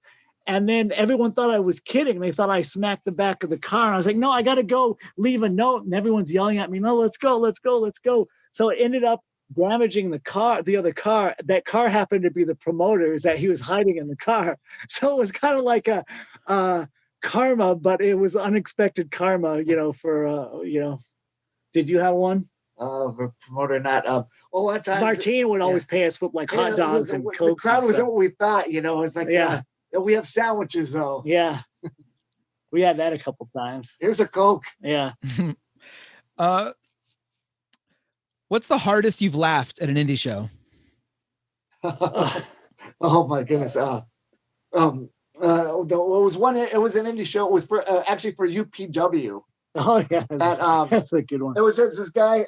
His name was Stas the Russian Nightmare, and he was very green, and he was wrestling another very green guy who was an ex-boxer named Josh Dempsey, who was legitimately a boxer, and so he had taken a few shots. Before the match started, we were trying to train these guys. Rick Bassman says, "Hey." He asked us, are these guys ready for a show? And we were like, absolutely not. Do not put them out there under any circumstances. Do not put them out there. So yeah, he wanted the WWE to look at them. Yeah. So he went ahead and did it. Yeah. So during the match, the boxer Josh Dempsey, his finish was a punch to the face, which of course is illegal because it's a closed fist, but that was his finish. And he would line up, he'd go whoop. Whoop. That was his thing, and then he would punch the guy right in the face. So what happened is Stas the Russian Nightmare had this really jacked, and he was a Russian. He was really from Russia. He spoke no English. No English. He didn't even understand. Got there 2 weeks ago, but a bodybuilder, really good. When you look at the guy, you'd be like, wow, this guy came from the Russian army in 42, 43. And so, but he had no clue of wrestling either, but he looked impressive. So here's the finish of the match. Referee bumps, right? And then Josh Dempsey backs up to the ropes, goes woo woo to do his punch. Then the Stas's manager is supposed to hit him with the flag. Yeah. For the put finish. him out, and then the other Russian guy pins him. Yeah, that was supposed to be the finish. He was face down. Yeah. So what happens is he goes. This is what really happened. Yeah. Now. So he backs up. He's like, woot woot. Well, the Russian went to hit him, but he hit the ropes, and the flag ricocheted and went into the stands. Yeah, it flew out into the crowd. He did not know what to do because he wasn't a wrestler or anything. He didn't know how to improvise. So he just walked to the back and left. He walked out the side, like where the crowd would go, and went to the back. Yeah. So the guy, the referee now, and the referee was Marty Elias. He's down, waiting for he's selling it. So that Josh Dempsey is going woo woo, and he does it like 2 or 3 times. Yeah.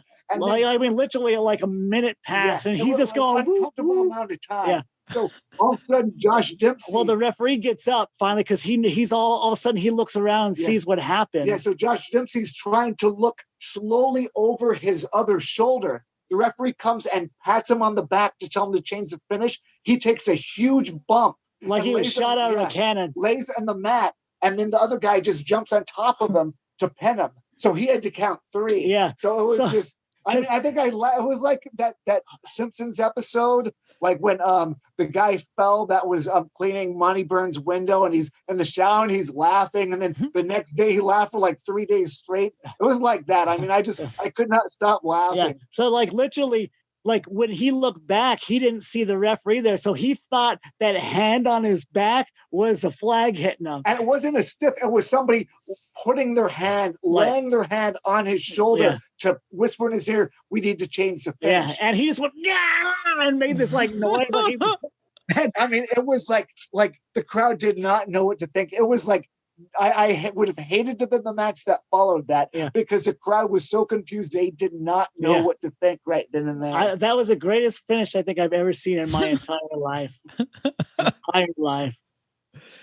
Oh, you've traveled all over the world to wrestle. You've seen a lot of stuff. What is some of the worst gimmicks you've seen? Let's see. The Suburban Commandos. Now the Stoner Brothers are good. The Suburban Commandos were. Yeah, the first thing I told him was like, man, you guys got to change your gimmick. No, that wasn't so bad. What was over the years, there's so many of them. They had a team called Gorgeous and Young. It was like a gay duo, and they were supposed to be like gay. So Gorgeous and Young. I thought that was kind of dumb. What else? Oh wow, Jumping Lee. Oh yeah. There's. Oh man, when we were the trainers for UPW, people from all over the world would show up, and this guy he was like from India. No, it wasn't India. It was Israel. Israel, yeah, and he had like, I don't know if it was like his manager, like his was trying to promote him, and I don't know how these guys would just show up. Bassman must have told him, hey, just go down there and talk to them. And he would say, I want to get this guy, his name was Jumping Lee. I need to get Jumping Lee in, he's the greatest thing you've ever seen. He's going to make $1 million. If you don't get him, I'm taking him to the Von Erichs. That's what he told us. So we never even let a guy in the ring because it was like insurance purposes. Like he wasn't even signed up. And eventually he gave us like a promo tape. This was the best promo tape I've ever seen. This guy, he's like, for his promo tape for wrestling, they show him like wrestling with his dad on like a mattress when he was like a kid, and like all of these, like he has like a music video. Yeah, he has like one spot that he does, so that's all he knows how to do is this one spot. So he just kept repeating this one spot. He's doing it with like a kid and like on a mat, and then. It was like wrestling like at a mall with just some random person. Yeah. Like they're doing a spot like at the mall and a couple of people are watching them. This was his promo tape. It was so good. I sent it to Tommy Dreamer. I mean, I'm surprised he didn't get signed, but just because of how sheer, like it was so bad. It was one of those things that it had to go viral, but I don't know what he did with it. But I was like, I called Tommy Dreamer. I was like, I'm sending you this. You have to see this. I go and make sure there's people around when you see it.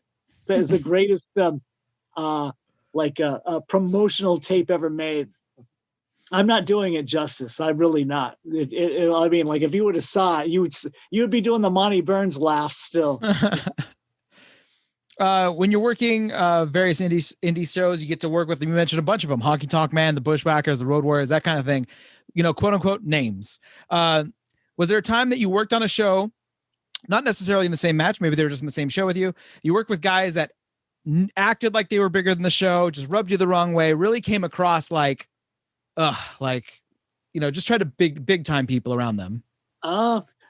New Jack, we didn't particularly care for the way he treated people. He was always cool with us, but just the way he treated other people. I will say, Road Warriors story. Our first match against the Road Warriors, it was at UPW. That was when they had their all the makeup on. They had Hawk passed after our BTW one. Hawk was super sick. I mean, he wasn't even going to show up for the match, but then Kirk said, if you don't show up, you guys aren't getting paid. So if you ever seen that match, Hawk I was there. The whole, oh, you were there. He just stood in the corner the whole time and then just did the finish. Cause I mean, he was really sick. He died like weeks later.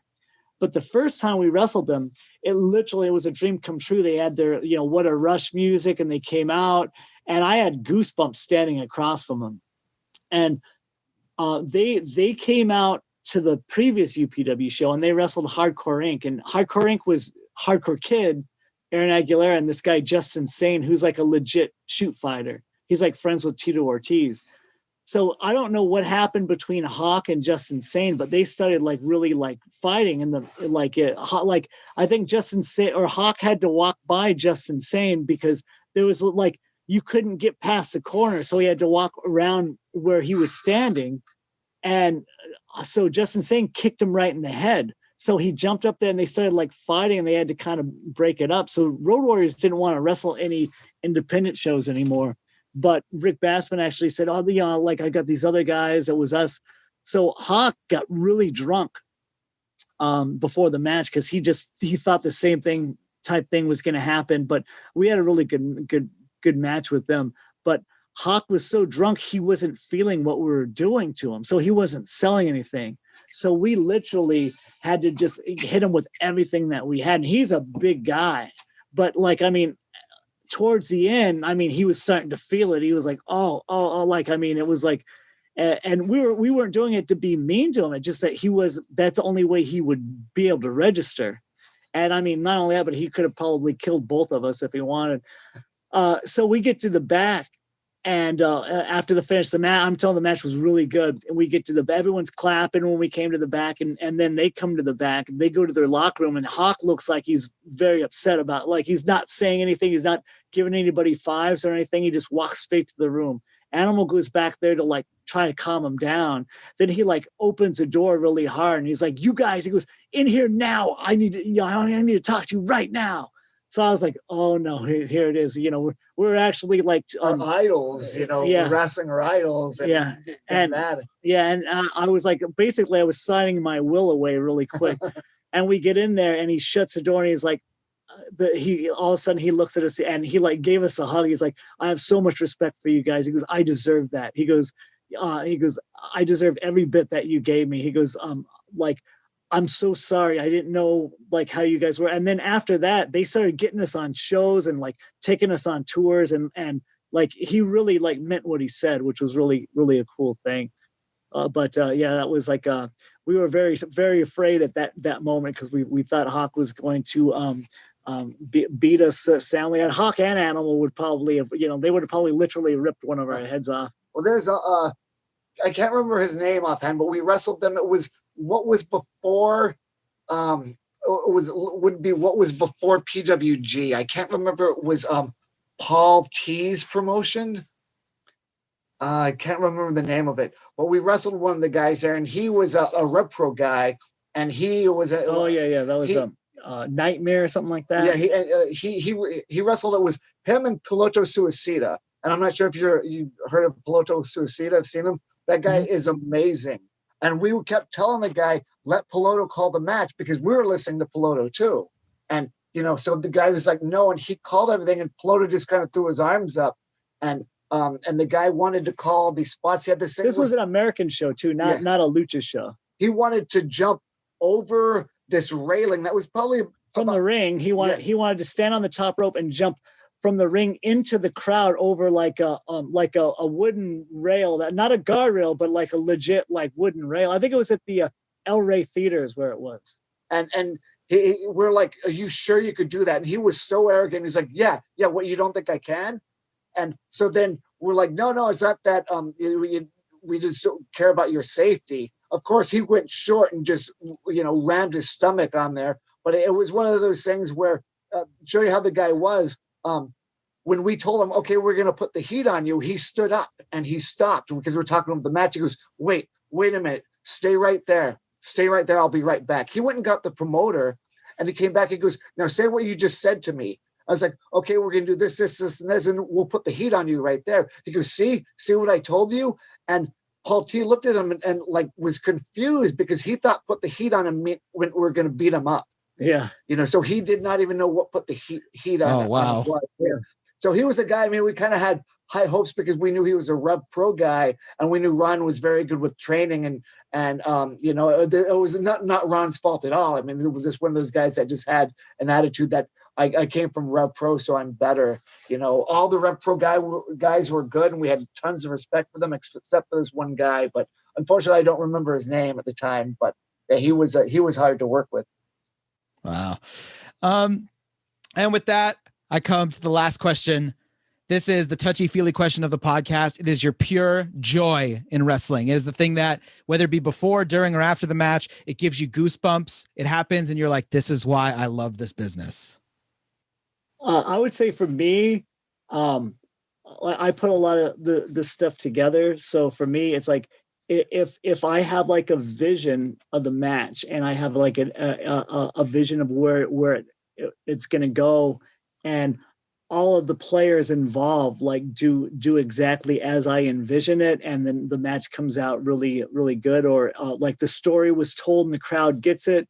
To me, that's the most satisfying thing, because I have it feeds my creative side, and I try to do things outside of the box. Like I try to come up with things that other people have never seen before, like do finishes that I'm a big fan of like having having a clothesline to finish, because then people like a clothesline will become a legitimate move again, or things like that. But a drop to hold. Yeah. They knock themselves out with a drop to hold and then you pin them. Yeah. So I will say when my vision comes to fruition and it comes across, that to me, that's the most satisfying. I've enjoyed like the "This is awesome" chant. I enjoy that when you do something that doesn't involve killing each other to get a "This is awesome" chant. When you just have like a nice chain or sequence where everybody sells it so well, and it doesn't have to be anything, extraordinarily big. And then people just, they're on their feet and they're saying, "This is awesome." And it feels great to hear that when all four men are down on something that, like we have this old train spot that we do. It's a DDT, side Russian leg sweep. So if you see anybody do this, saying we created it. Yeah, and then it was stolen. Then, so it's like in a tag match, he has my brother for a DDT. I grab the guy like I'm going to give him a Russian leg sweep. The baby face that was selling pops up and either gives an STO or a clothesline, and then we all go down. And we've gotten a lot of "This is awesome" chants, and that's really, there's nothing. We've maybe had like one, or two in our career, something like that. No, I'm just kidding. We've had maybe 3. So something like that, where you can get the crowd to chant the things where other guys, had to shoot each other off the top rope, and everybody did a top rope hurricane at the same time, while the two guys on the outside did Spanish flies, and if you get the same chant that they did with a simple spot, I mean, that's like the enjoyment. Very nice. Well, I appreciate you guys being on. It's been a while since I last saw you in person. Hopefully COVID ends. Old on this thing? Because we only see a small little box here. And we look, I don't know if it's the lighting is bad in this room or whatnot. I mean, we're sitting uncomfortably close together this whole time. But do we look old in this thing or what? You guys look great. You guys are fantastic. Aged, yeah. Please put yourselves over. Where can people check out more of your stuff, social media, any of that kind of stuff? Well, right now we tell people when they say, "Where do you want to see us?" We say we shop at the Ralph's on Redondo Beach Boulevard. We'll be in the meat aisle. Yeah, well, right now with the COVID thing, I mean, we're literally like, I mean, he may or may not be done. I don't know. He had knee surgery, replaced his ACL, and as you could see, he's not really hitting the gym or anything like that. Gyms are closed. I found a gym that's open. So I don't know what his future will be. If he I like at this moment, I've lost a little passion. This brought me back. I mean, like telling stories and stuff. So yeah, I mean, if we do come back, this is on you. This is like, you brought us back. So you let everybody know that if the Ballards are back, it's because of Indy Handshake. But like, yeah, I don't I'm just at the point where like, I don't know, like some of the passion has fallen away, and it's like, I need to reignite that, but it just like, I will do select shows. Like if people come up, like I got to wrestle Hammerstone in a singles match not too long ago. It's like I like the guy, so I was like, yeah, I'll do that. Like if it's something like that interests me, or somebody we haven't worked before, like our favorite thing right now, what we really would like to do. I mean, the thing that actually keeps us wrestling is cooking steak. You know, that keeps us wrestling is that we're like, if we get two people that are humble and they really want to learn and they like look up to us, and like we're able to help them go up to the next level, or I mean, they don't even have to look up to us. I mean, just if they're respectful and we see like the hunger in them, I mean, we will work with them, and I mean that that's what we enjoy doing nowadays. Yeah. Hunter Freeman, his team in SoCal Pro, we wrestled Andy Brown and his partner there as well. And those were guys that when we saw them, we were like, wow, they were so humble and so easy to work with, and just a pleasure. And they just soaked everything up that we said. And for us, that's, you know, when they're that respectful and that they're that eager, you know, that helps us because we have to elevate to get to their level as well. Yeah. So, you know, that they've already got themselves established because they're so hungry that they want to learn, that it forces us to want to learn from the match as well. Yeah. See what we did wrong, what we could have done better. Yeah. So if we could get that, like, I mean, if we could help somebody out, then we will keep doing this as long as we could help people out. But I mean, they have to be humble about it too. I mean, and when I say humble, they don't have to call us sir. I mean, they just have to be respectful, which everybody is, but most everybody. You know, like Eli Eberfly, he's a guy that was just trashing everybody online and just had a ton of heat, and we worked a match with him, and we'd love to work with that guy again. Really respectful. He was very humble, quiet, you know, and just completely what we were. It was one of those things where we were kind of hesitant going into it because he had such heat with so many veterans and other people on the internet, and we'd love to wrestle that guy again. So, it was him and Chris Bay, you know, and Chris Bay was another guy that was really respectful. Yeah, I actually helped him out. Like he had this thing, he wanted to do all these things for the double down. I was like, a double down is a desperation move. Why? Like, if you do all that stuff, why do you even need to tag out? And he stopped for a second and he was like, I never thought of it that way. So now when you see his matches, whenever he does a double down, he does something out of desperation, because like I was able to, help him out that night or give him some advice that he actually took to heart. So it's things like that keep us going. So those are things, and nice people like you who still want to interview us. Yeah. That's who still find us interesting. Even though my brother couldn't get his flip phone going, we have to do this kind of like old school where it was better that way. I'd never be able to talk over you if I was on my own phone, you know. All right. Well, thank you guys for being on. I appreciate it. The pleasure was ours.